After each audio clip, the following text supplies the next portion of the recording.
And data coming out of the International Organization for Migration says nearly 3 million people have fled Ukraine since the conflict has started. Our reporter Li Jianhua speaks to a representative of the UN Refugee Agency in Belarus. So, Mr. Mamo, thank you for accepting our interview. First, can you help us assess the current situation in Ukraine?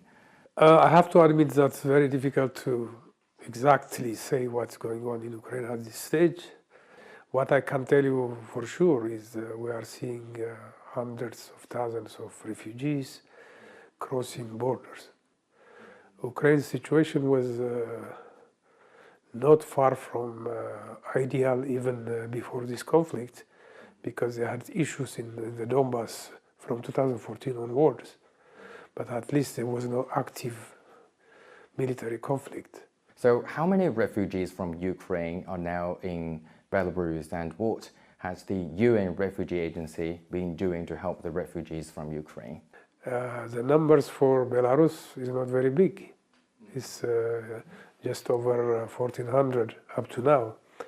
Now, since this problem started in Ukraine, the first thing we did is whether Belarus would open the borders for refugees. People are being allowed to come in, even without documents. So they come in, they are given registration, they are given complementary protection, and even the right to employment. The government is actually on the driving seat, but our work is to support.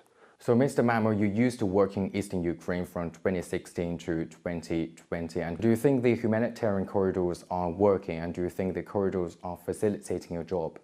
Well, I can tell you only what I understand about the humanitarian corridor. Humanitarian corridor, people, civilians could leave a conflict area into a safer area, guaranteeing the passage for these people. That's what it means. It's as simple as that.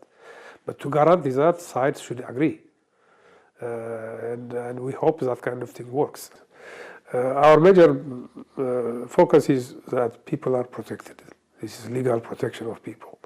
So we are doing that. We will continue to do that. We will assist the government in what they are doing along the way. And as I said, borders are open. We are pretty much happy that the borders are open. That's the first form of protection for people running from a conflict area. Okay, thank you so much for your time.